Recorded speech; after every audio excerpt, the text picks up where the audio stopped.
এখন আরেকটু গভীর পার্টগুলোতে আমরা যেতে থাকবো। বৃত্তের পরিধি, চাপ, জ্যা ও ব্যাস, এই চারটা আসলে একে অপরের সাথে এত ভালোভাবে সম্পৃক্ত, এজন্য চারজনকে একই সাথে শেখা লাগে, আলাদাভাবে শেখার কিছু নাই।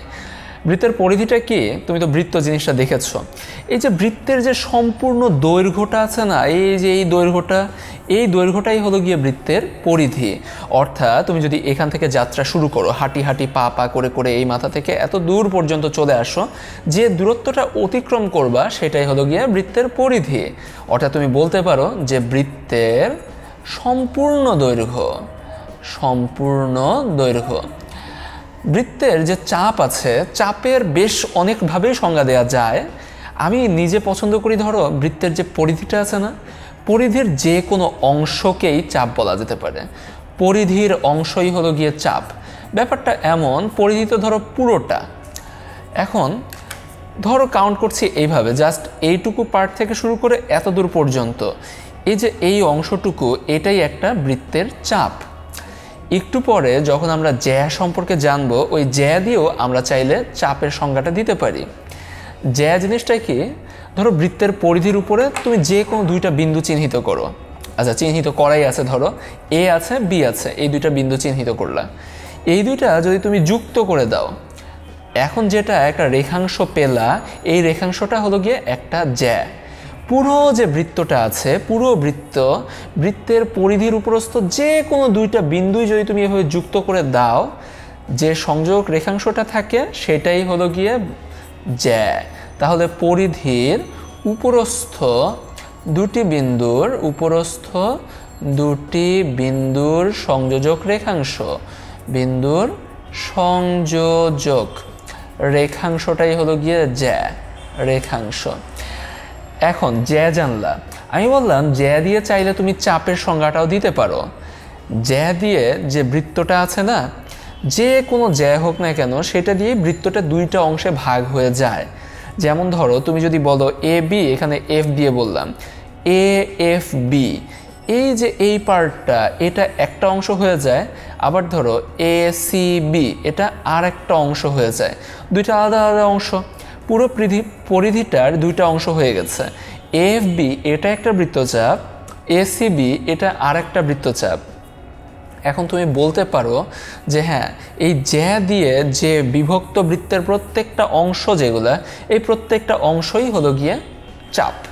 আমরা চাইলে চাপের সংজ্ঞাটা এভাবে দিতে পারি। এখন নেক্সট যে আইটেমটা, সেটা হলো গিয়ে ব্যাস আর জ্যা দুইটার পার্থক্যটা খুবই ক্ষীণ। ব্যাস হলো গিয়ে বৃত্তের বৃহত্তম জ্যা। ব্যাপারটা এমন যে বৃত্তের, আমি তো বলেছি যে জ্যা মানে বৃত্তের পরিধির উপরস্থ দুইটা বিন্দু যুক্ত করলে যা হয় সেটাই হলো গিয়ে জ্যা। এখন এই যে সংযোজক রেখাংশ, এই সংযোজক রেখাংশ যদি বৃত্তের কেন্দ্র দিয়ে যায়, তাহলে তখন ওটাকে আমরা বলতে পারবো বৃত্তের ব্যাস। অর্থাৎ কেন্দ্রগামী জ্যাটাই হলো গিয়ে বৃত্তের ব্যাস। এখন তুমি যদি খেয়াল করো, দেখবা যে জ্যা এটাও হচ্ছে, জ্যা এটাও হচ্ছে, জ্যা এটাও হচ্ছে। এটাকে আমরা বলছি ব্যাস, কারণ এটা কেন্দ্র দিয়ে যাচ্ছে। বাকি যে দুইটা জ্যা আছে, তাদের চাইতে এ জ্যাটা কিছুটা হলেও বড়। ব্যাস যেটা, এটা সবচাইতে বড় জ্যা হয়, বৃত্তে এর চাইতে বড় কোনো জ্যা নেই। এবং এই যে বৃত্তটার এই ব্যাস অর্ধবৃত্তে বিভক্ত করে। পুরো আমি বলেছিলাম যে কোনো জ্যা বৃত্তটাকে দুইটা অংশে ভাগ করে, এটা একটা অংশ, এটা একটা অংশ। তুমি দেখতে পাচ্ছ যে এই অংশটা একটু বড় আর এই অংশটা একটু ছোট, কিন্তু যখন তুমি ব্যাস নিয়ে আলোচনা করবা, ব্যাস কি করে? কেন্দ্র দিয়ে যায়। এই মাথা আর এই মাথা, দুইটা মাথা একদম সমান হবে, অর্থাৎ অর্ধবৃত্তে বিভক্ত করবে। এইটা একটা অর্ধবৃত্ত হবে, এটা আর একটা অর্ধবৃত্ত হবে। এবং আরও একটা আইডিয়া, বৃত্তের ব্যাস যত বড় হয়, বৃত্তটা তত বড় হয়। যেমন ধরো এইটা একটা ছোট বৃত্ত, তার ব্যাসটাও ছোট। এটা একটা বড় বৃত্ত, তার ব্যাসটাও বড়।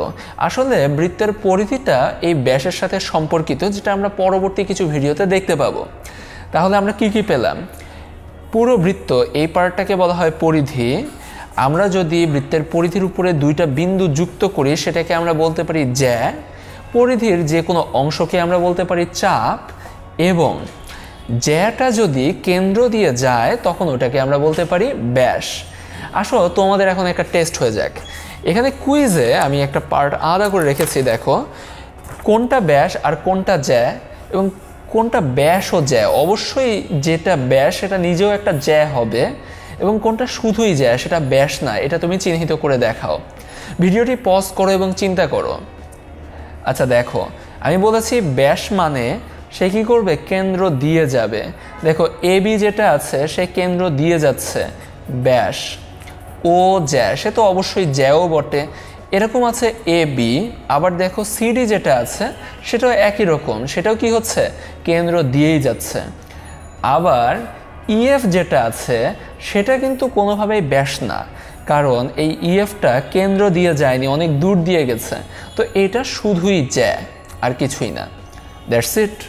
তো এভাবেই আমরা ব্যাস জ্যা এগুলো চিহ্নিত করে ফেলতে পারি, এবং পরবর্তী ভিডিওগুলোতে এটা অনেক কাজে দেবে।